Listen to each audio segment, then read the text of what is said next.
Hello friends, welcome back to Jo study club YouTube channel. మీరు కనుక మా ఛానల్ని ఫస్ట్ టైం చూసినట్లయితే వెంటనే సబ్స్క్రైబ్ చేసుకోండి. For more videos and updates పక్కనే ఉన్న బెల్ ఐకాన్ని ప్రెస్ చేయండి. సో మనం ఏపీ హిస్టరీలో భాగంగా ఇక్ష్వాకులు అనే టాపిక్ గురించి నేర్చుకుంటున్నాం కదా. సో ఈ ఇక్ష్వాకులు అనేది not only AP, Telangana history కూడా, తెలంగాణ ఎగ్జామ్స్ పర్స్పెక్టివ్లో కూడా ఈ ఇక్ష్వాకులు, శాతవాహనులు అనేది ఇంపార్టెంటే అనమాట. మీరు కూడా నేర్చుకోవచ్చు. ఏమంటే పర్టికులర్లీ వీళ్ళు ఏపీలోనే ఈ ఈ ఏరియాస్లోనే పరిపాలించారు కాబట్టి మనం ఏపీ హిస్టరీ గురించి చెప్పుకుంటాము. మ్యాక్సిమం మనకి ఏపీపీఎస్సీలో అడిగే ఛాన్సెస్ ఎక్కువ ఉంటాయన్నమాట. ఆల్ కాంపిటేటివ్ ఎగ్జామ్స్కి యూస్ఫుల్ అవుతుంది. ఓకే, పర్టికులర్లీ గ్రూప్స్కి అయితే ఇంకా బాగా యూజ్ అవుతుంది.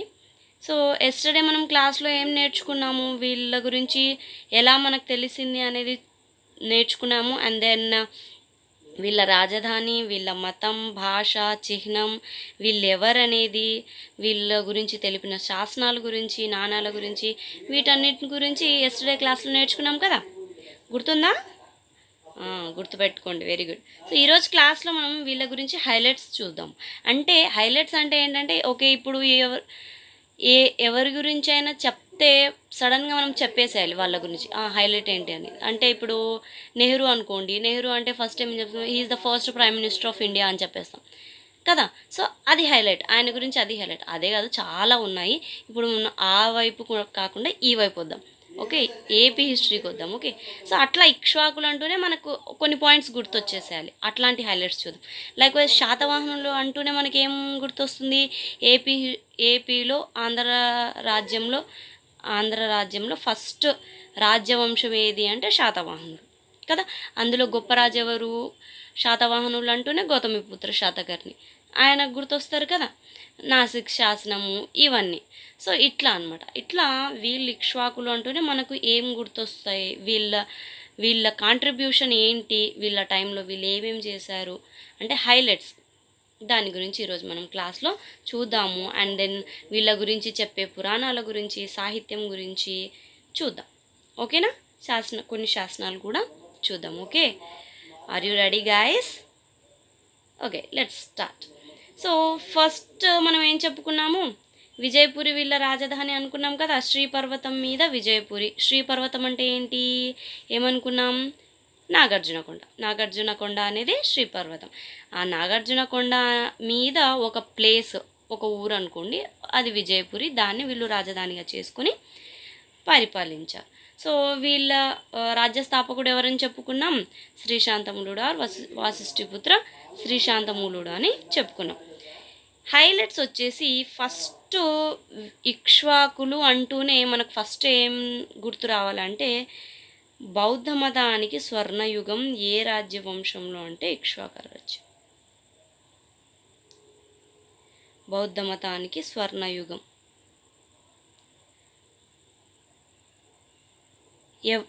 ఎవరి కాలంలో? ఇక్ష్వాకుల కాలంలో అన్నమాట. ఓకే, ఇది దక్షిణ భారతదేశంలో, not in north side. Okay, south సైడ్లో బౌద్ధ మతానికి స్వర్ణయుగం ఎవరి కాలం అంటే ఇక్ష్వాకుల కాలం. అంటే పర్టికులర్లీ మనకి శాసనాలు ఏం చెప్తాయంటే నలుగురు రాజులు అని చెప్తారనమాట. శాసనాల్లో మనకు నలుగురే రాజులు అని చెప్తారు, కానీ పురాణాలు వచ్చేసి 7 మెంబర్స్ అంటారు.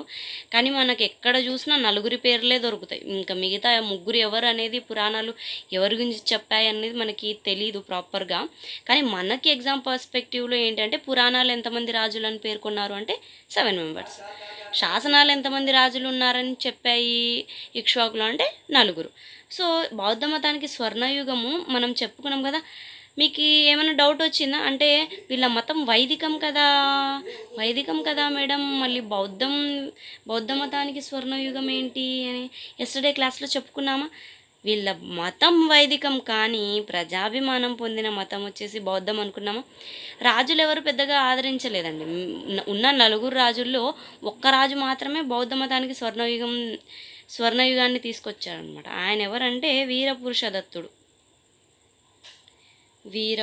దత్తుడు. ఈయన కాలంలో బౌద్ధ మతం చాలా చాలా చాలా ఫేమస్ అయింది. ఈయనెవరు అంటే శ్రీశాంతమూలుడి కొడుకు, సన్. ఓకే, ఇది మెయిన్ అనమాట. ఇది చాలా ఇంపార్టెంట్. ఓకే, సో ఇది ఒక హైలైట్. నెక్స్ట్ ఏంటి, సెకండ్ హైలైట్ ఏంటి, ఇప్పుడు హిందూ మ్యారేజ్ సిస్టమ్ ఉంటుంది. హిందూ మ్యారేజ్ సిస్టమ్ మన స్టూడెంట్స్లో కూడా చాలామంది హిందూస్ ఉంటారు కదా, ఉన్నారు కదా. సో ఉన్నారు కదా. సో ఈ హిందూ సిస్టంలో వచ్చేసి మేనత్తల కూతుళ్ళని పెళ్ళి చేసుకుంటారు కదా. ఎవరైనా ఉన్నారా మన స్టూడెంట్స్లో అట్లా మేనత్త కూతుళ్ళని పెళ్ళి చేసుకున్న వాళ్ళు? సో అట్లా ఇప్పుడు మీరు చేసుకుంటున్నారు కదా ఆ మేనత్తల కూతుళ్ళని పెళ్ళిళ్ళు. ఆ సిస్టమ్ ఎవరు పుట్టించారంటే వీళ్ళు పుట్టించారనమాట. మేనత్తల కూతుళ్ళని ఫస్ట్ టైం మనకు ఎవరు పెళ్ళి చేసుకున్నారంటే వీళ్ళ టైం నుంచి అది అట్లా కంటిన్యూ అయ్యి టిల్ నౌ అది అట్లనే ఉందన్నమాట. ఓకే, అర్థమైందా ఇప్పుడు? ఏంటి, మేనత్తల కూతుళ్ళను వివాహం చేసుకునే సిస్టమ్ ఎవరు స్టార్ట్ చేశారు? వివాహం చేసుకునే సాంప్రదాయం అనుకోండి పర్టికులర్లీ. సో ఎవరు స్టార్ట్ చేశారు? ఇక్ష్వాకులు స్టార్ట్ చేశారనమాట. వీళ్ళ నుంచి మనకి ఇప్పటి వరకు ఉంది. కానీ ఇప్పుడు డాక్టర్స్ అలో చేయట్లేదు. పుట్టబోయే పిల్లలు కొంచెం డిఫెక్ట్స్ అట్లా ఉంటాయి, జెనెటిక్ డిఫెక్ట్స్ అని అంటున్నారు. కానీ ఇప్పటికి కూడా చాలామంది మనం చూస్తూ ఉంటాం. మనం పర్టికులర్లీ విలేజెస్లో అయితే ఇంకా బాగా కనిపిస్తుంది ఈ సిస్టమ్ అనేది మనకి కదా. ఓకేనా, ఇది సెకండ్ హైలైట్ అనమాట. ఫస్ట్ది వచ్చేసి బౌద్ధ మతానికి స్వర్ణయుగం, సెకండ్ వచ్చేసి మేనత్తల కూతుళ్ళని మ్యారేజ్ చేసుకునే సిస్టాన్ని వీళ్ళు స్టార్ట్ చేశారనమాట. ఓకే, థర్డ్ వచ్చేసి శాసనాలలో శిల్పుల పేర్లు, సంవత్సరము, మంత్, డేట్ ఇవన్నీ మెన్షన్ చేయడం కూడా వీళ్ళే స్టార్ట్ చేశారనమాట ఇన్స్క్రిప్షన్స్లో.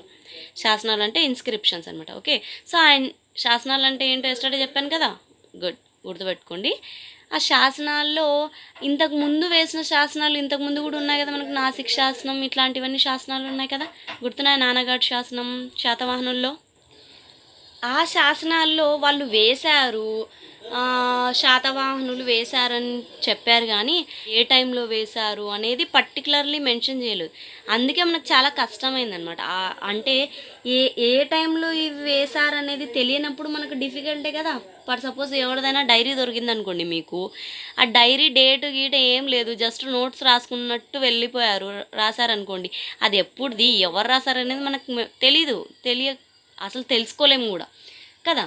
అది దాంట్లో పేరు కానీ డేట్ కానీ మెన్షన్ చేస్తే ఓహో ఈ టైంలో వీళ్ళు రాసుకున్నారు అని తెలుస్తుంది కదా మనకి. లైక్ వైజ్ అనమాట. అట్లా శాసనాలలో శిల్పుల పేర్లు అంటే ఎవరు వేయించారు అనే వాళ్ళ పేర్లు, ఆ ఇయర్, ఆ సంవత్సరము, మాసం అంటే మంత్, తేదీ, ఇవన్నీ కూడా వీళ్ళే స్టార్ట్ చేశారనమాట. అంటే వీళ్ళ కాలం నుంచి వేసిన ప్రతి శాసనం ఇదిగో ఈ 225 అంటే 230 ఆ టైంలో వేశారు ఈ శాసనం. ఇప్పుడు నాగార్జునకొండ శాసనం అనుకోండి, నాగార్జునకొండ శాసనం వీరపురుష దత్తుడు వేశాడు. సో ఆయన ఒక అరౌండ్ ఒక 270 ఆ టైంలో వేశాడు అనుకోండి. ఈ నాగార్జునకొండ శాసనం 270 సంవత్సరంలో, క్రీస్తు శకం 270 సంవత్సరాందా అని అనుకుంటాం కదా. లైక్ వైజ్ అనమాట. ఓకే, ఇది థర్డ్ హైలైట్. ఓకేనా, నెక్స్ట్ ఫోర్త్ హైలైట్ చూడండి. ఇప్పుడు నేను ఇందాక చెప్పాను మనకి రాజస్థాపకుడు ఎవరు? శ్రీ శాంతములుడు. ఇతని ఇంకో పేరేంటి? వాసిష్ఠిపుత్ర శాంతమూలుడు. ఎస్టర్డే ఏం చెప్పాను నేను? వాసిష్ఠిపుత్ర శాంతమూలుడు అంటే ఏమని చెప్పాను? శాంతమూలుడి వాళ్ళ అమ్మ వాసిష్ఠిదేవి, వాళ్ళ మాతృదేవత కొలిచేవాళ్ళు అనమాట. మనం ఉన్నాం ఇప్పుడు. ఏమన్నా అమ్మ ఏమన్నా చెప్తే అబ్బా చెప్పకూడదులేండి, ఇంకా అది నన్ను other issue. Okay, leave it. శాంతమూలుడి తల్లి పేరు వాసిష్ఠి అనమాట. పుత్ర అంటే ఎవరు? కొడుకులు, పుత్రరత్నాలు అంటాం కదా, లైక్ వైజ్ అనమాట. సో శాంతమూలుడు అనే అతను వాసిష్ఠిదేవి కొడుకు అయినటువంటి శాంతమూలుడు అని. అంటే ఎంత గౌరవం ఇచ్చుకుంటున్నారు చూడండి వాళ్ళు. వాళ్ళ మదర్కి వాళ్ళ మదర్ పేరు వాళ్ళ పేరు ముందు పెట్టుకుంటున్నారు. ఎస్టర్డే కూడా చెప్పాను కదా ఈ పాయింట్, గుర్తుందా? ఈ సాంప్రదాయం కూడా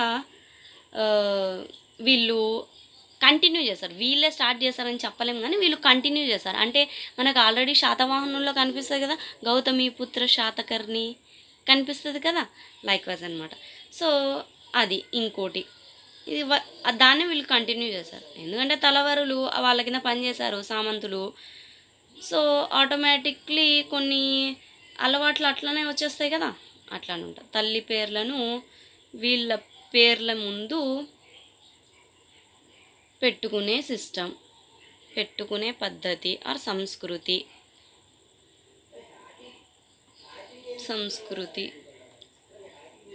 దాన్ని కంటిన్యూ చేయడం. And next the very most highlight important point వచ్చేసి టెంపుల్స్ని నిర్మించారు వీళ్ళు, దేవాలయాలను నిర్మించారు. అదేంటి మేడం, శాతవాహనులు దగ్గర దగ్గర 400 సంవత్సరాలు పరిపాలించారు కదా, వాళ్ళు నిర్మించలేదా అంటే మనకు ఎక్కడా కూడా శాతవాహనులు టెంపుల్స్ని నిర్మించారని ఎక్కడా మనకి ఆధారాలు అనేవి లేవు. మనకి టెంపుల్స్ని ఫస్ట్ సౌత్లో దక్షిణాన టెంపుల్స్ని బిల్డ్ చేసింది ఎవరు అంటే ఇక్ష్వాకులు, గుర్తుపెట్టుకోండి. ఓకేనా.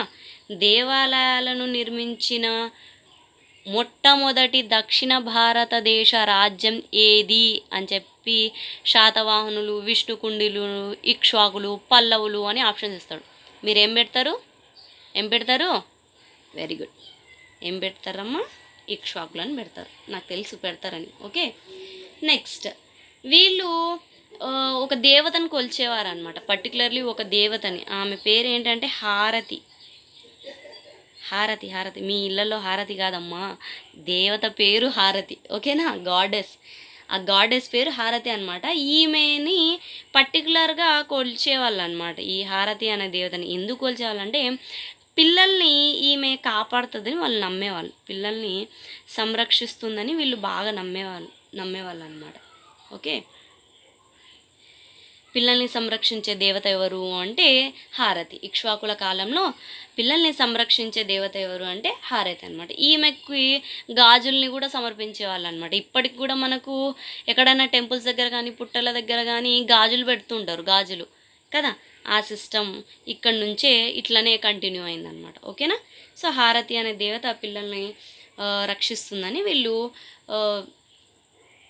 పూజించేవాళ్ళు. ఓకేనా, ఈ పాయింట్ ఓకే కదా. నెక్స్ట్ ఇంకొక మేజర్ హైలైట్ పాయింట్ ఏంటంటే ఫస్ట్ టైం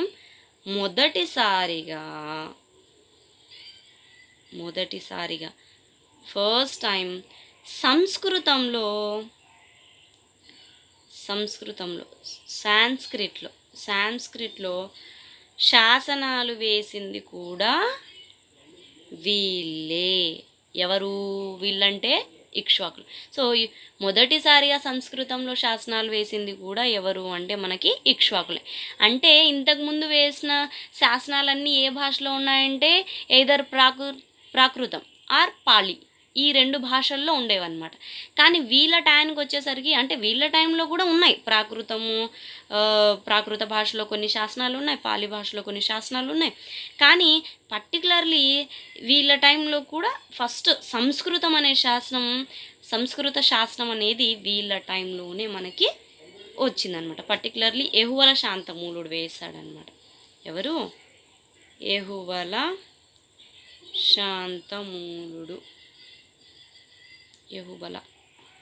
శాంతమూలుడు. ఓకేనా. ఈయన వేయించాడనమాట. ఏం వేయించాడు? మొట్టమొదటిసారిగా సంస్కృతంలో శాసనం వేయించాడు. నెక్స్ట్ వీరగల్ అనే సాంప్రదాయాన్ని స్టార్ట్ చేసింది కూడా వీళ్ళే. వీరగల్ అంటే ఏంటి మీకు ఏమైనా ఐడియా ఉందా? వీరగల్ అంటే ఏంటి అనేది? వీరగల్ అంటే ఏంటంటే యుద్ధానికి వెళ్తారు కదా, యుద్ధాలు జరుగుతాయి. అప్పట్లో యుద్ధాలు బాగా జరిగేవి. ఇప్పుడు యుద్ధాలు మనకు లేవు కానీ అప్పట్లో ఇప్పుడు కంట్రీస్కి, మనకి ఇండియాకి పాకిస్తాన్కి ఎట్లా వార్ జరుగుతూ ఉంటుందో ఆ టైప్ అనమాట. అప్పట్లో రాజులే కొట్లాడుకునే వాళ్ళు అనమాట. ఓకే. సో ఆ రాజ్యాల కోసం, ఓకే, మాకు ఇది కావాలి, మాకు అది కావాలి, నీకంటే నేను గొప్ప, నీకంటే నేను గొప్ప అని ఈ టైప్ అనమాట.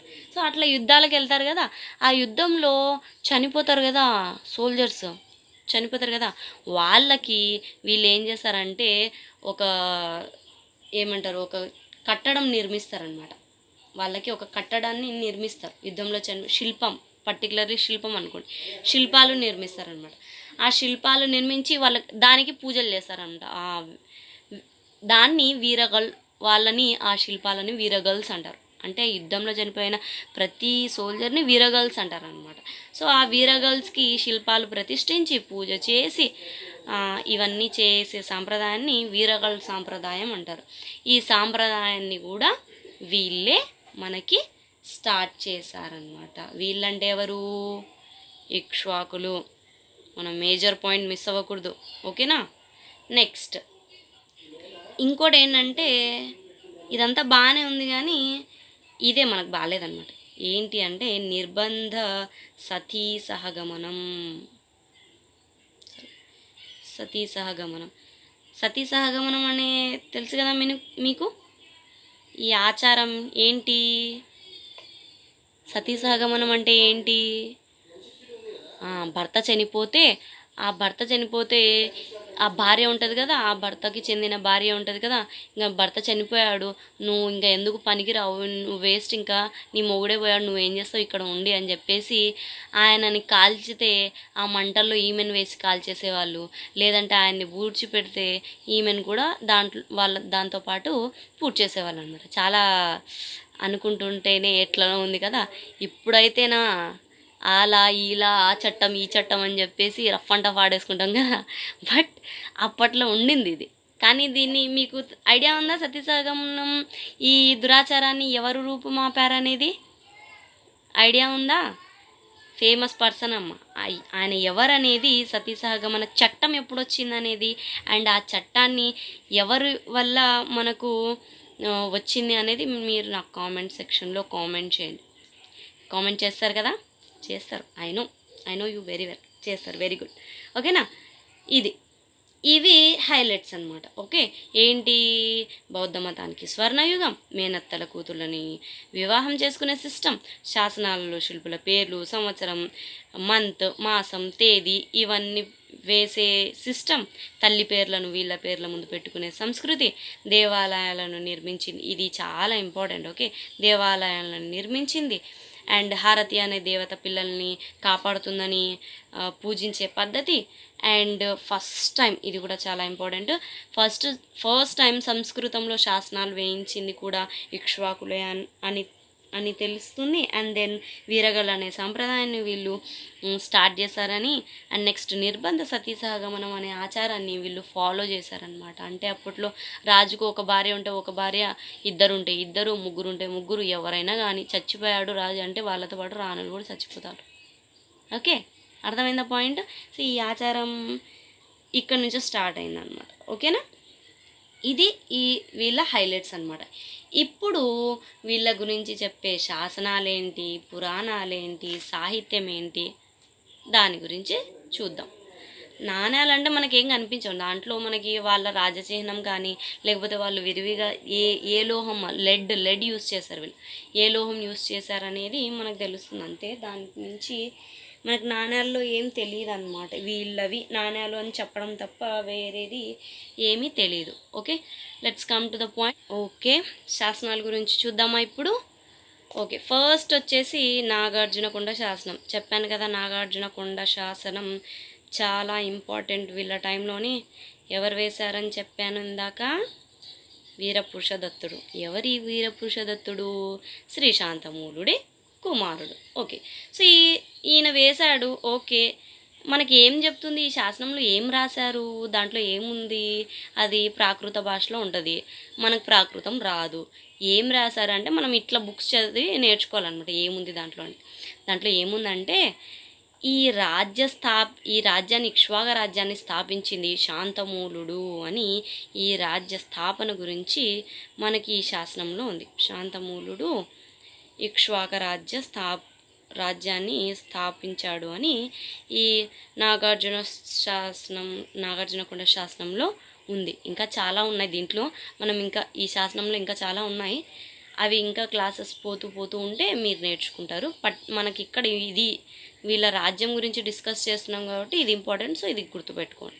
శాంతమూలుడు రాజ్యస్థాపన చేశాడు ఇక్ష్వాక రాజ్యాన్ని అని ఏ శాసనంలో చెప్పారు అంటే నాగార్జునకొండ శాసనం.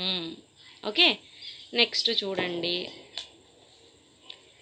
రెంటాల శాసనం. రెంటాల మనం ఇళ్ళకి కట్టే రెంట్ కాదు, రెంటాల శాసనం అంటే ఈ ప్లేస్ అనుకోండి. ఈ మనకి ఈ శాసనం అనేవి ఆ ప్లేసెస్లోనే ఉంటాయి. మెయిన్ ఆ ప్లేసెస్ని బట్టే మనకు ఆ శాసనం, ఆ ప్లేస్లో వేసిన శాసనం కాబట్టి ఆ శాసనం అని పిలుస్తారు అనమాట.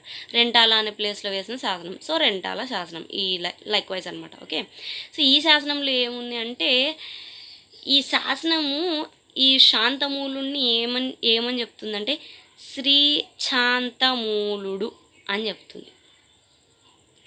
శ్రీ శాంతమూల, శాంతమూల అన్న శాంతమూల అన్న ఒకటే. సో ఈయన గురించి శ్రీ శాంతమూల అని ఈ రెంటాల శాసనంలో ఉందన్నమాట. ఓకే, ఈయన రాజ్యాన్ని స్థాపించాడు అన్నట్లు. ఓకే, నెక్స్ట్ కేశానపల్లి శాసనం. కేశానపల్లి శాసనం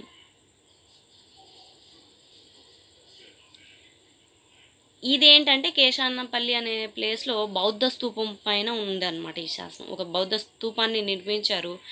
ఇట్లుంటుంది స్తూపం, దాని మీద ఇట్లా చెక్కి ఉంటారు, ఇట్లా రాసి ఉంటుంది అనమాట. సో ఓకే, ఈ బౌద్ధ స్తూపంలో వేయించారు ఈ శాసనం. ఇందులో ఏముందంటే ఇది కూడా సేమ్ శాంతమూలుడు రాజ్యాన్ని స్థాపించాడనే ఉంది. ఇదే పాయింట్ కేశానపల్లి శాసనంలో కూడా ఉంది. ఓకే, నెక్స్ట్ అల్లూరి శాసనం. అల్లూరి శాసనం, అల్లూరి అంటే అల్లూరి సీతారామరాజు కాదు రోయ్, అల్లూరి శాసనం. ఈ శాసనం ఏమంటుందంటే ఇది కూడా మనకి వీరపురుష దత్తుడే వేసాడనమాట. అల్లూరి శాసనం కూడా ఇది ఏమంటుందంటే మనం ఇంతసేపు ఏమనుకున్నాము శాతవాహనుల కింద ఇక్ష్వాకులు మహాతలవరులు అని అనుకున్నాం కదా. సో కానీ వీళ్ళలో కొంతమంది సామంతులు కూడా ఉన్నారు అని చెప్తుందనమాట ఈ అల్లూరి శాసనం. ఇక్ష్వాకులు శాతవాహనులకి సామంతులు అని చెప్తుంది. ఏ శాసనం చెప్తుంది? అల్లూరి శాసనం చెప్తుంది. ఇంకా ఏం చెప్తుంది ఈ శాసనం అంటే మన రాజు ఏమేం చేశాడో దానాలు, వాటి గురించి చెప్తుంది అనమాట. రాజు చేసిన దానాల గురించి ఈ శాసనం చెప్తుంది. అంటే మన శాంతమూలుడు ఉన్నాడు కదా, సో ఈయన ఏం చేసేవాడు అంటే బాగా యుద్ధాలు ఏం చేయలేదు, కానీ నేను రాజు అవుతూనే ఇంకా నేను గ్రేట్ అని తనను తాను ప్రూవ్ చేసుకోవడానికి యాగాలు చేశాడనమాట. బీభత్సమైన యాగాలు. ఇంకా యాగం ఏదైనా జరుగుతుందంటే ఇంకా ఆ ప్లేస్లో ఉన్న వాళ్ళందరూ వస్తారు కదా అక్కడికి, వచ్చి చూసి అబ్బా ఈయన గ్రేటరా బాబు, ఈయన యాగం చేస్తున్నాడు, చాలా గొప్ప రాజు అని అట్లా అనుకుంటారు కదా, లైక్ వైజ్ అనమాట. ఓకే, సో యాగాలు చేయడము ఇట్లాంటివి, దానాలు చేయడము, ఏదైనా ఫెస్టివల్ వస్తే దానాలు చేయడం, దానికోసమే ఈయనకి పర్టికులర్లీ ఒక బిరుదు కూడా ఉంది. అంటే ఈయన ఏమంటారు, నాగళ్ళు తెలుసు కదా, నాగలి పొలాన్ని దున్నుతారు. ఆ నాగళ్ళని ఈయన బీభత్సంగా దానాలు చేశాడనమాట. సో ఆ దానాలు చేశాడని ఇతనికి బిరుదు కూడా ఉంది. ఏమంటే శతసహస్రహాల. ఇది దీని గురించి మనం ఈయన గురించి డిస్కస్ చేసేటప్పుడు చెప్పుకున్నాము. ఇప్పుడు వచ్చింది కాబట్టి నేను పాయింట్ చెప్తున్నా. శతసహస్రహాల అంటే 1,00,000 హాల అంటే ఏంటి, నాగలి. శత అంటే 100, సహ అంటే సహస్ర అంటే 100 అంటే 1,00,000 నాగళ్ళని ఈయన దానం చేశాడనమాట. అట్లా దానం చేశాడు కాబట్టి శతసహస్ర హాల అని ఉందన్నమాట. సో ఇట్లా ఈయన దానం చేసిన దానాల గురించి మనకి ఈ అల్లూరి శాసనంలో ఉంది. ఓకేనా, రైట్, ఈ పాయింట్ ఓకే కదా. నెక్స్ట్ గుమ్మడిదర్రు శాసనం. గుమ్మడిదర్రు శాసనం పేర్లు బాగున్నాయి కదా, రెంటాల, కేశానపల్లి, అల్లూరి, గుమ్మడిదర్రు, రైమింగ్స్ కూడా బాగున్నాయి కదా. అట్లయినా గుర్తుపెట్టుకోండి, కొంచెం గుర్తు పెట్టుకోగలము అనుకుంటే. ఓకే, గుమ్మడిదర్రు శాసనం అంటే ఈ గుమ్మడిదర్రు శాసనం ఇది ఎవరు వేశాడంటే ఏహుబల శాంతమూలుడు వేశాడు. ఇదే మనకి సంస్కృత శాసనం. ఇందాక చెప్పుకున్నాం కదా, సంస్కృతంలో ఫస్ట్ శాసనాలు వేసింది ఏహుబల శాంతమూలుడు అని. ఆ సంస్కృత శాసనం ఏది అంటే ఈ గుమ్మడి దర్రు శాసనం అనమాట. దీంట్లో ఏముందంటే దీంట్లో వీళ్ళ కాలానికి చెందిన స్త్రీ పురుషుల పేర్లు ఉన్నాయి, ఆడవాళ్ళ మగవాళ్ళ పేర్లు ఉన్నాయి ఈ గుమ్మడి దర్రు శాసనంలో. అండ్ ఇంకోటి ఏముంది అంటే ఈ గుమ్మడి దర్రు అనే ప్లేస్ ఒక పెద్ద మంచి బౌద్ధ విద్యా కేంద్రంగా బాగా ఫేమస్ అయింది అని చెప్పి ఈ గుమ్మడి దర్రు శాసనం మనకు చెప్తుంది. గుమ్మడి దర్రు అనే ప్లేసు ఒక మంచి ఫేమస్ బౌద్ధ విద్యా కేంద్రంగా ఆ టైంలో ఉంది అని చెప్పేసి మనకి గుమ్మడి దర్రు శాసనం అనేది చెప్తుంది. ఈ 2 పాయింట్స్ మనకి ఈ శాసనం చెప్తుంది. ఇది ఎవరేశారు? యెహోల శాంతములు. ఓకే, ఇంకా నెక్స్ట్ మంచికల్లు శాసనం.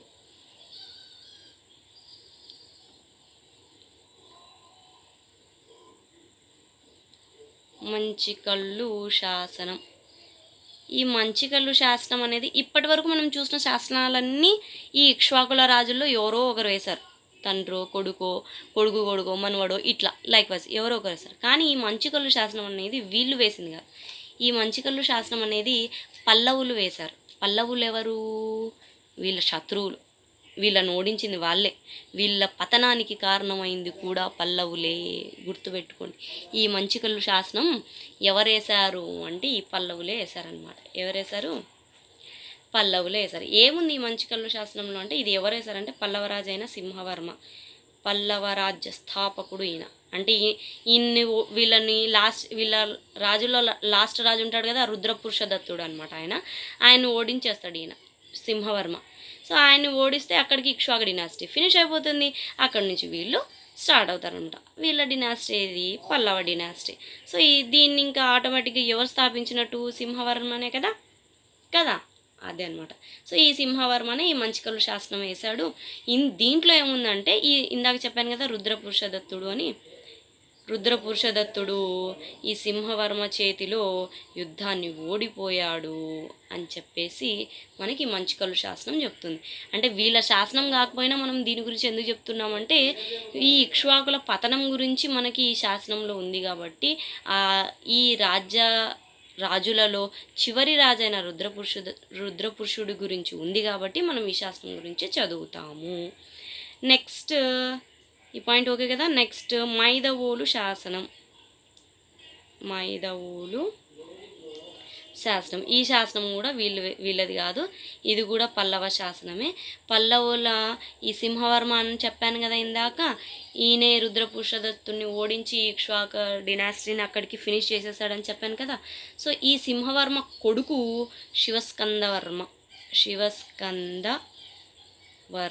చూడండి, మనం ఇక్కడ చదువుతుందేమో ఇక్ష్వాకుల గురించి, కానీ పల్లవుల్లో కూడా 2 పాయింట్స్ నేర్చుకున్నాం. చూడండి ఏంటి, ఒకటి మంచికల్లు శాసనం అని నేర్చుకున్నాం, అది ఎవరు వేశారో చూసాము.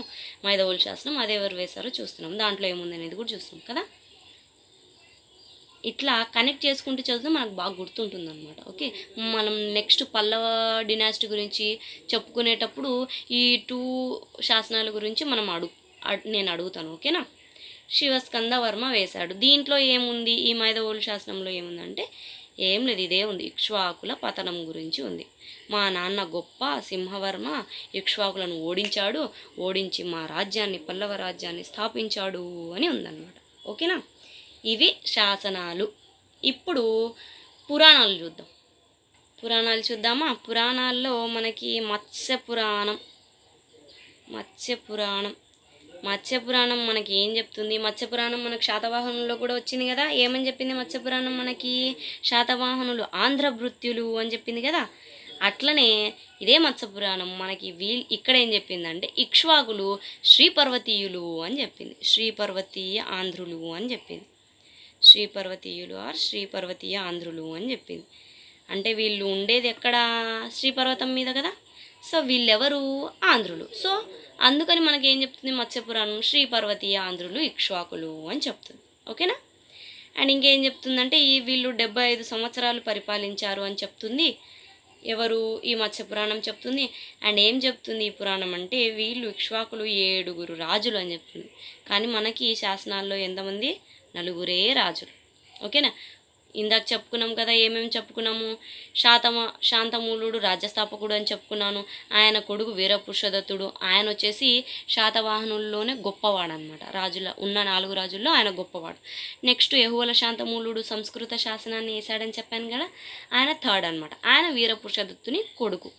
ఆయన గురించి మనకి మెయిన్ టాపిక్ ఏంటంటే చాలా సంవత్సరాలు పరిపాలించింది వీళ్ళ రాజ్యంలో అంటే ఆయనే. ఎవరు? యెహువల శాంతమూలుడు. ఇంకా లాస్ట్ రాజు వచ్చేసి రుద్రపురుషదత్తుడు. ఈ 4 గురించే మనకి శాసనాల్లో ఉందన్నమాట. కానీ మనకి ఇక్కడ పురాణాలు ఏం చెప్తాయి, వీళ్ళు 7 రాజులు అని చెప్తుంది. ఓకేనా?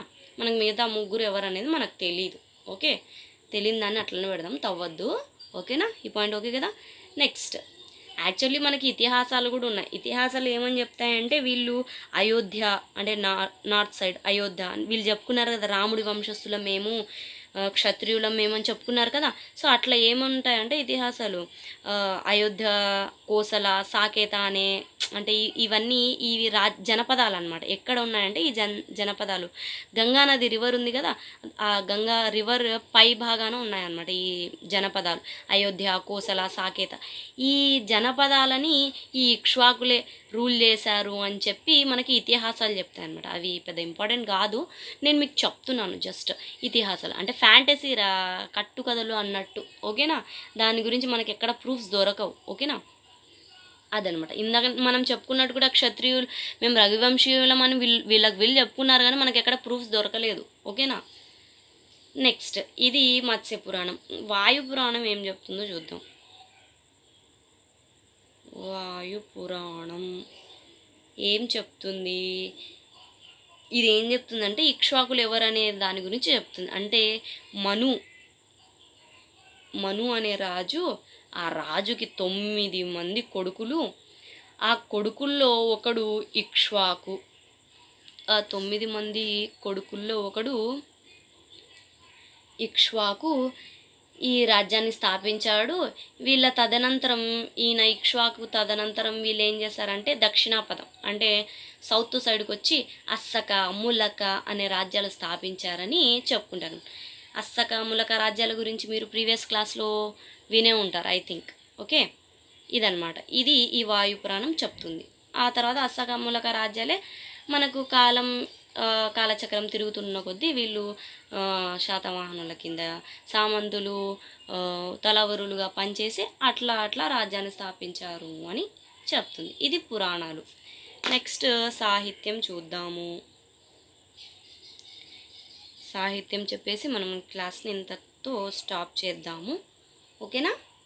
సాహిత్యంలో వచ్చేసి ఫస్ట్ మనకి లిటరేచర్ అమ్మ. సాహిత్యం అంటే లిటరేచర్, బుక్స్ కానీ గ్రంథాలు కానీ అనమాట. మనకు ఫస్ట్ సాహిత్యంలో వీళ్ళ గురించి చెప్పేది ఏంటంటే బుద్ధ చరితం చెప్పుకున్నాం కదా. బౌద్ధం ఫేమస్ వీళ్ళ కాలంలోని. ఈ బుద్ధ చరితాన్ని ఎవరు రాశారు అంటే అశ్వఘోషుడు అనే ఆయన రాశాడనమాట. సో ఈ గ్రంథంలో ఏముందంటే ఈ ఇక్ష్వాకుల పూర్వోత్తరాల గురించి, వీళ్ళ 6వ శతాబ్దానికి చెందిన వాళ్ళని, శాక్య అనే బౌద్ధ మతం ఇక్కడ బాగా రాజాదరణ చెందింది ఇక్ష్వాకుల కాలంలో అని ఈ అశ్వఘోషుడు అనే ఎవరు ఈయన ఈ బుక్ రాసిన రైటర్ కదా. సో ఈయన ఈ బుక్లో మెన్షన్ చేశాడనమాట. బౌద్ధం బాగా రాజాదరణ చెందింది అని చెప్పేసి మనకు చెప్పాడంట. దక్కన్ అంటే ఇప్పుడు మన సౌత్ అనమాట. ఓకే, ఇది బుద్ధ చరిత్రం, ఇది చెప్తుంది మనకి. నెక్స్ట్ ఏంటి? ఇది బౌద్ధ సాహిత్యం. మనకు నెక్స్ట్ జైన సాహిత్యం, జైన ధర్మామృతం. మనం ఒక పాయింట్ గుర్తుపెట్టుకోవాలి. ఏంటి అంటే మనకి కంప్లీట్ ఇక్ష్వాక డినాస్టీ కంప్లీట్ అయిపోయినా మనకి ఎక్కడ జైనం అనే మతమే కనిపించదు. వైదికం కనిపిస్తుంది అండ్ బౌద్ధం కనిపిస్తుంది, శైవం కనిపిస్తుంది, కానీ జైనం అనే మతం ఎక్కడా కనిపించదు. కానీ ఇదే ఇక్కడ కొంచెం ట్రిక్ అనమాట. వీళ్ళ జైనం ఎక్కడా లేదు, కానీ ఆ జైన సాహిత్యం మాత్రం వీళ్ళ గురించి చెప్పిందనమాట. ఈ జైన సాహిత్యం అనేది కన్నడకి చెందిన కావ్యం. కన్నడ అంటే కర్ణాటక. ఓకే, సో దీన్ని ఎవరు రాశారంటే న్యాయసేనుడు రాసిన గ్రంథం ఏంటి? జైన గ్రంథం అంటే జైన ధర్మామృతం. ఓకే, సో ఇందులో ఏముంది అని చెప్తే శ్రీపర్వతం దాని మీద అంగదేశపు శ్రీపర్వతం వీళ్ళ రాజ్యమని అంగ అనే ఒక దేశపు ఇక్ష్వాక రాజు. ఆయన ఎవరు అంటే యశోధరుడు. ఇంపార్టెంట్ రా ఇది ఎగ్జామ్ పాయింట్ ఆఫ్ వ్యూలో. ఈ జైన ధర్మామృతం ఎవరు రచించారంటే న్యాయసేనుడు. ఇందులో ఏముందంటే అంగదేశం అనే ఒక దేశానికి ఇక్ష్వాక రాజు ఉండేవాడు. అతని పేరు యశోధరుడు. ఆయన ప్రతిపాలపురం అంటే ఇప్పుడు ప్రజెంట్ అది బట్టిప్రోలు అనమాట. ప్రతిపాలపురం ఆ బట్టిప్రోలు ఈయన ఏం చేశాడంటే కృష్ణానదికి ముఖద్వారం అంటే కృష్ణానది ఒడ్డున రాజధానిని నిర్మించుకొని రాజ్యం ఏర్పాటు చేశాడు అని చెప్పేసి మనకి జైన ధర్మామృతం అనే సాహిత్యం తెలుపుతుంది అన్నమాట. ఓకేనా? ఇది ఏమని చెప్తుంది ఇంకోసారి చూద్దాము. జైన ధర్మామృతం కన్నడ కావ్యము అంటే కర్ణాటక లిటరేచర్ అనమాట. పాటలిపుత్రం రాజధాని. ఓకే, సో దీన్ని న్యాయసేనుడు అనే కవి రచించాడు. ఇక్కడ మనకేం చెప్తుంది అంటే శ్రీపర్వతం మీద అంటే శ్రీపర్వతం అనే దాని మీద అంగ దేశానికి చెందిన ఇక్ష్వాకరాజు ఎవరు యశోధరుడు అనే ఆయన ప్రతిపాలపురాన్ని అంటే ప్రజెంట్ బట్టిప్రోలుని కృష్ణానదికి ముఖద్వారం దగ్గర రాజధానిగా నిర్మించి అక్కడ రాజ్యాన్ని ఏర్పాటు చేసుకుంది అని మనకి జైన సాహిత్యం చెప్తుంది. ఇది ఈరోజు మన క్లాస్. ఓకే, ఇది మా ఈరోజు class. Hope you guys enjoyed seeing my class. Lag వద్దు, ఇక్కడికి స్టాప్ చేద్దాము. మీరు బాగా ఇది 1-2 సార్లు చూడండి, క్లాస్ నేర్చుకోండి. ఓకేనా? చదవండి, లైక్ చేయండి, షేర్ చేయండి మీ ఫ్రెండ్స్కి, సబ్స్క్రైబ్ చేయండి మా ఛానల్కి. And thanks for watching my class. Thank you.